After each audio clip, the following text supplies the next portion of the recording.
Hello and welcome back to another money vlog. This is my update for the month of October 2021. Today is already the last day of October, October 31st. Happy Halloween. Ooh. I'm back in full-on work mode, going to the office every day, doing academic things, feeling stressed, having a lot on my plate. But I also had some really nice moments this month again, like traveling, going partying till 6 a.m., visiting museums, playing table footballs with my colleagues, taking photos of skyscrapers, stuff like that. Now it is really time to make my monthly video because remember, these videos are like my documentation of my stock market history and my justification for why I make the decisions that I make. So if I look back someday in a few years and, it turns out that my investments did not work out, then at least I can understand why I did what I did and not be angry at myself. But hopefully I will actually make some good decisions and make some money. We'll see. Okay, so let's go. The update for October 2021.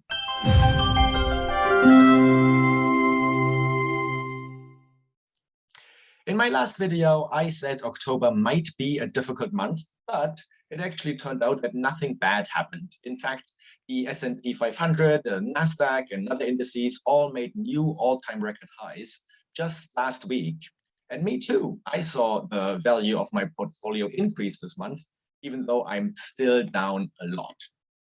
That does not mean, though, that there is nothing to worry about. If anything, I think that there are a lot of dark clouds on the stock market horizon, and it may just be a matter of time until we see a bit of a decline.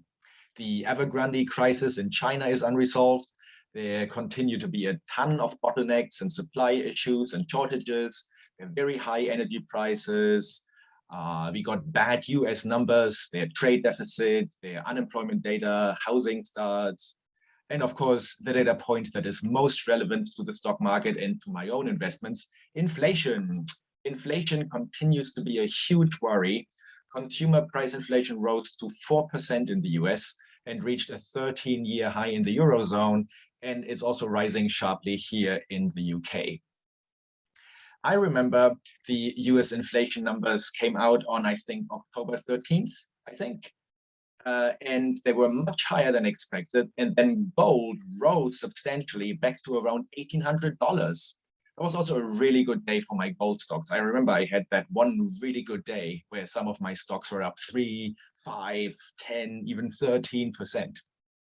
So my investment thesis remains unchanged. I believe that inflation will remain high and that this is a problem and that I would want to buy, among other things, are therefore commodity stocks and in particular precious metal stocks. So for that reason, I decided to buy yet another gold stock with my £500 for this month. I used to own this one gold stock with a mine in Kamchatka in Russia called Trans-Siberian Gold. I thought it was an excellent investment idea. I loved the idea of having a company in Russia. They paid a great dividend. They were very profitable. And then there was this strange, questionable takeover of the company, I think by some kind of Russian oligarch or something. In any case, I had to sell my shares. I did make a tiny profit on the whole thing.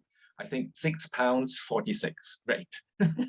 I would much rather have kept my shares, but that's life. But then that was the incentive to look for a similar, exotic company. In the end, I decided to buy an extremely risky junior miner called FireFox Gold Corp. So yeah, FireFox Gold Corp. That is the stock that I decided on for this month. Another gold company. They are a gold miner up in Finland. So I think that's great because Finland is very safe in terms of, the rule of law and shareholder rights. So I don't expect any wonky takeovers like the one in Russia. But more importantly, I think they have very great potential. They have drilling rights for about 800 square kilometers to find new gold deposits. They also have a number of other promising attributes, which I won't go into now. But yeah, in the end, I bought 2,500 shares for just under 30 Canadian cents. They are traded in Canadian dollars for some reason. Now, if they actually strike more gold, I think this stock could go much, much higher and leave this realm of a penny stock behind and make me a lot of money. And if they're lucky, I think this stock could go, it could triple or even quadruple. I mean, this could literally be a gold mine. So this is a very high risk, high reward kind of gamble, and maybe it will take off. Yeah, so I'm excited about it. Fingers crossed. I guess in a few years, 2023, 24 maybe, I will know how this speculation panned out. I also briefly want to talk about a couple of my stocks and what's going on with them. The first one is Funko. Funko was a complete disaster this month, really bad. It used to be one of my best performing stocks, but this month it fell by about 15%.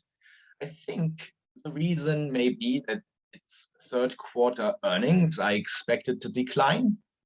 They will report their earnings next week on November 4th, so we'll see. But I originally bought this company as a risk stock, something to gamble with. I don't really want to buy, cryptocurrency or any of these meme stocks or anything weird like that.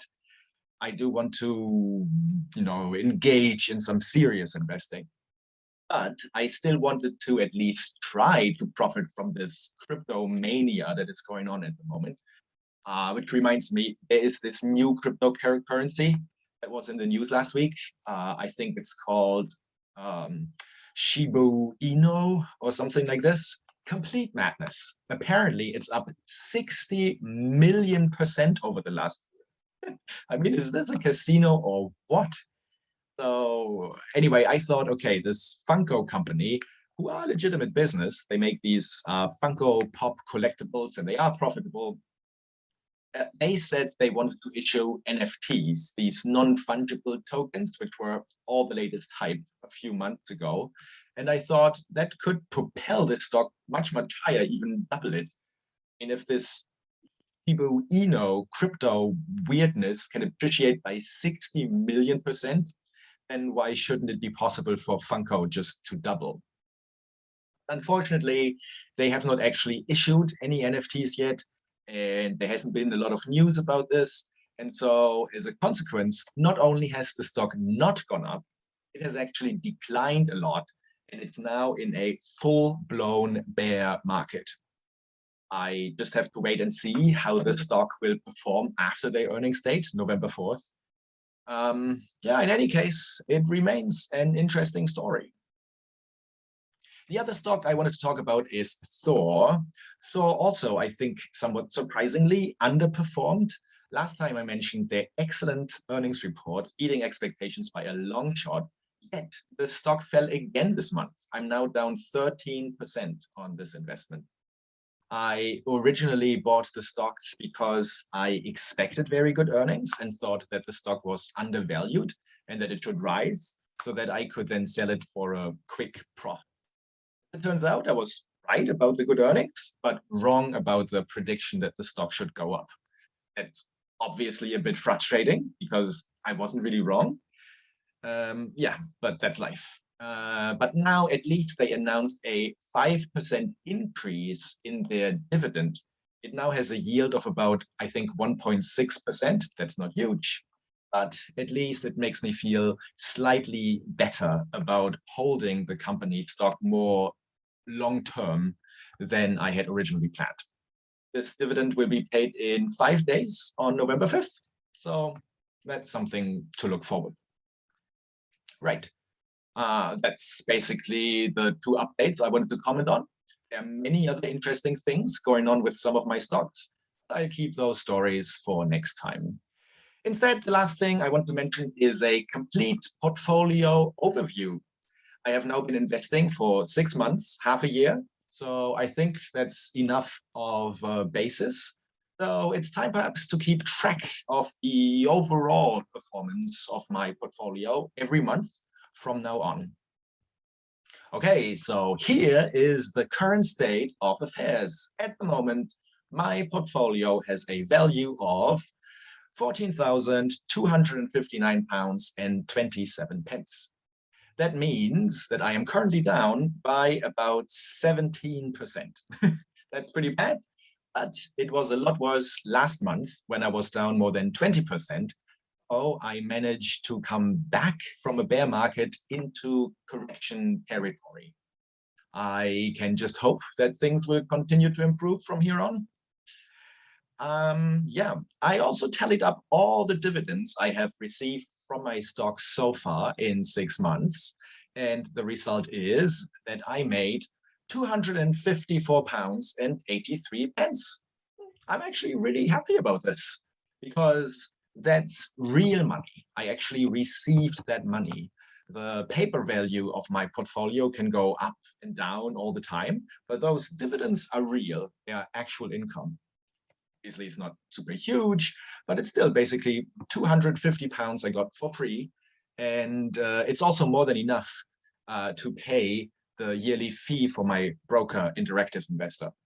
So I think that's a positive note to end on. So that's all for today. That was my update for October 2021. November 21 will most likely be just as interesting. And I'm looking forward to seeing where my investment journey takes me next. See you next time.